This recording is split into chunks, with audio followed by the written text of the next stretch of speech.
and welcome back to TG University, where we share because we care. Today I'm going to be doing a solo video all about the Disney Skyliner, which is my favorite mode of transportation at Walt Disney World. It's pretty new, and since a lot of people weren't able to visit the parks during COVID, a lot of people are booking their trips and traveling now and have questions about the Skyliner. And the most asked questions, I'll be giving you answers to, giving you my best tips and tricks, and then some advice at what you can do along the Skyliner route, not just getting from point A to point B, but taking those stops, enjoying the resorts that are on the Skyliner route. So make sure you like and subscribe. We are a brand new channel, well, my old channel, but now we are TG University, me and my fellow travel agent Gracie from Second Star Wishes. So make sure you subscribe so you can catch my videos, Gracie's videos, as well as the ones that we do together. So let's get started.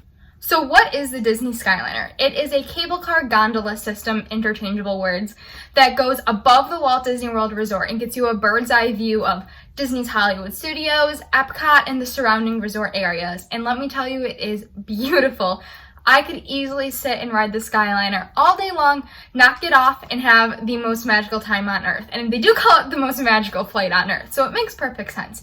But that's pretty much what it is. If you're thinking of trying to picture it in your head, it's like you're at a ski resort and you see all the ski and snowboarders go up the hill in those little cable cars. That's what it is, but you don't really go up hills. You kind of just stay level.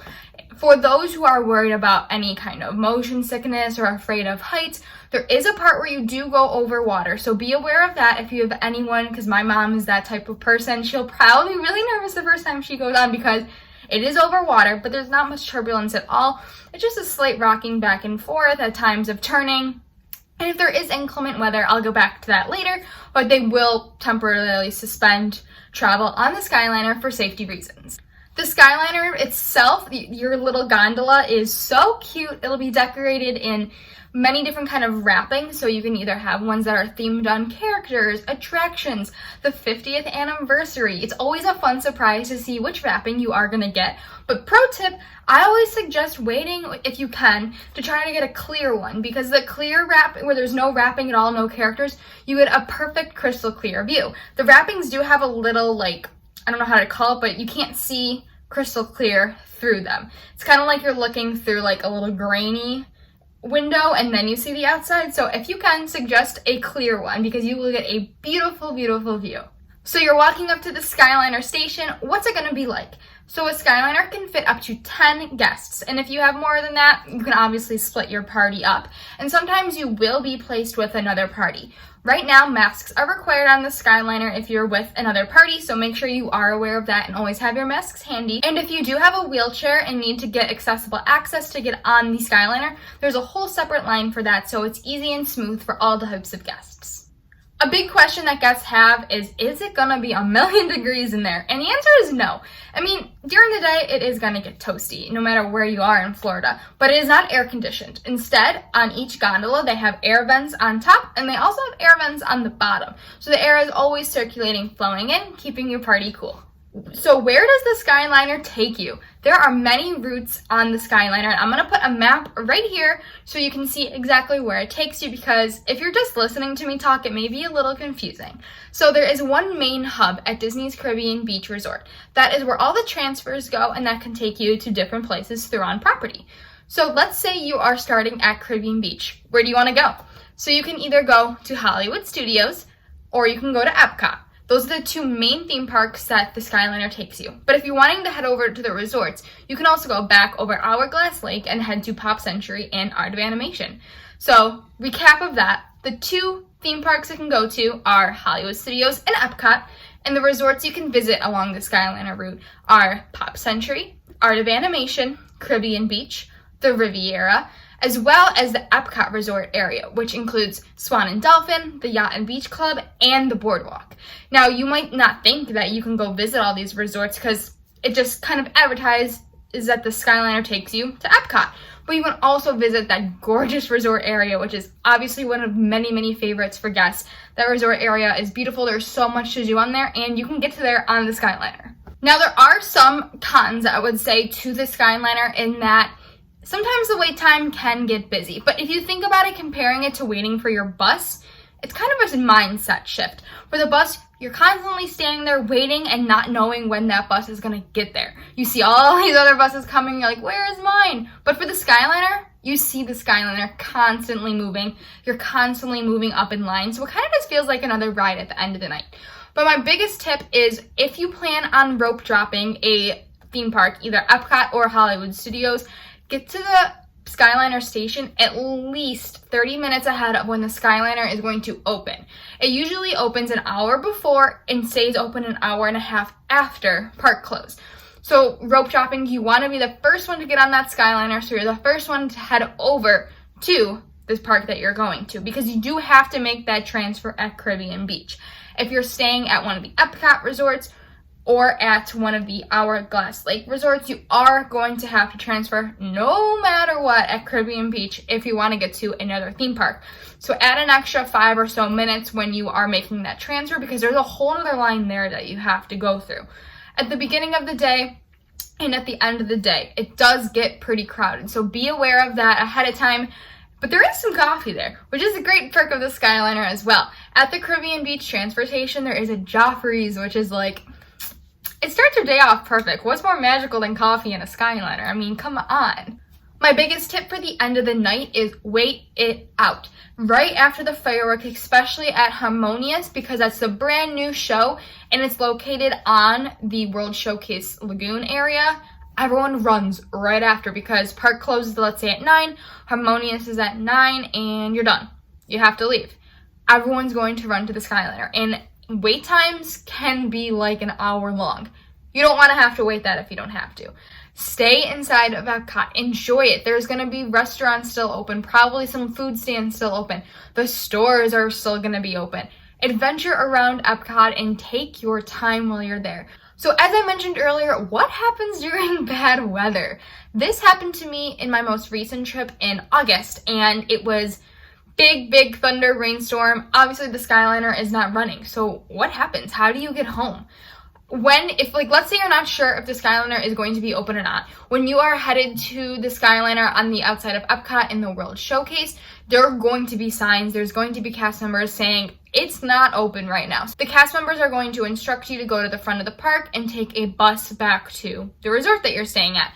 Because when I went, it was such a bad storm, Harmonious, or at the time it was Epcot Forever, it got canceled. There was a mass amount of people trying to get back because the storm hit, it was hard, and everyone had to leave.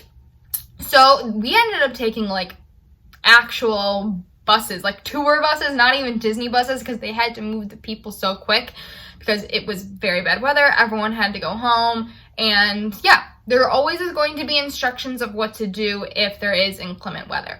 And either if you're starting at your resort trying to get to a theme park, or at the theme park trying to get home, always be on the lookout for the little signs. I'll post a picture here of what it looks like because those are the ones that you're going to be aware of.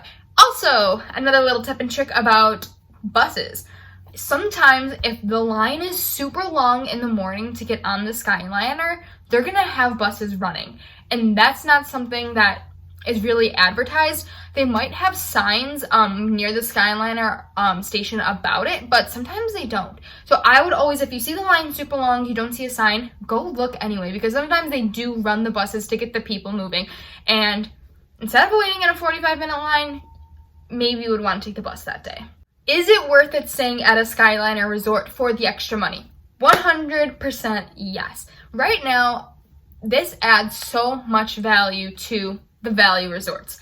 Art of Animation and Pop Century are now priced a little higher than the All-Stars. Obviously, Art of Animation is priced more because of the different theming, but Pop Century is priced around $30 to $40 more a night because you get that access to the Skyliner. I 100% believe it is worth it. Just the accessibility to so many different options is incredible. If you're staying at a resort that only offers buses, you really don't have that opportunity to go explore so much more that Disney has to offer because you're limited to the buses. Now, you could always take a bus to Hollywood Studios and jump around, which I am going to talk about in a minute, but is that extra $40 a night worth it to you? I think yes. It's a 5-minute, if that, walk from your room to jump on that Skyliner, get to where you need to go.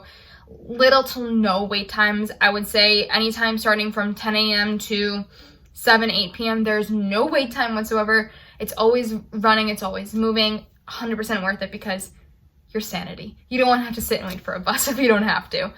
Now, finally, I want to talk about what you can do at each stop on the Skyliner. Besides the two main theme parks, there are so many resorts that you can visit. Skyliner transportation is free no matter what. If you're staying on property, if you're off property, if you just want to take a ride, guests can do that. First, let's start with Caribbean Beach.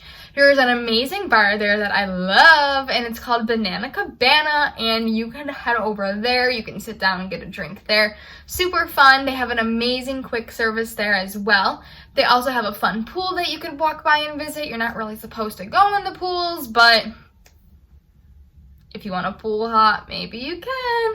But I love Caribbean Beach for the atmosphere. It's beautiful at night. You can also get a really fun view there from their private beaches of the fireworks over at Epcot. So there's a lot of different private beaches for each of the islands that they have at Caribbean Beach that anyone can really go hang out and chill, relax on. So Caribbean Beach is always a great spot to hang out. Next, if you take the Skyliner over Hourglass Lake to Art of Animation at Pop Century, there's some fun things to do over there as well. If the kids just want to walk around, see all the different theming, that is something that could take up a good portion of the day because there's so much fun icons and theming over at those resorts. If you head over to Art of Animation, you'll be able to see movies like The Lion King, Cars, The Little Mermaid, and Finding Nemo. They're huge icons over there where kids can run around, take pictures in front of, feel like they're really a part of the movie. And then right across the walkway is Pop Century, where they also have tons of fun, cool icons over there as well. You could take a trip through the decades and see all the cool icons that Pop Century has to offer. And it's just fun walking through the different merchandise shops, seeing what the resorts have. Each one has a quick service and a pool bar as well. And I forgot to mention that Caribbean Beach recently opened Sebastian's Bistro, which is a sit-down, so you can even sit down over there as well. Next, if you want to head to the left, you'll head towards the Riviera. Now, you will have to take the Skyliner, and then you'll jump off at the Riviera instead of just keeping going to Epcot.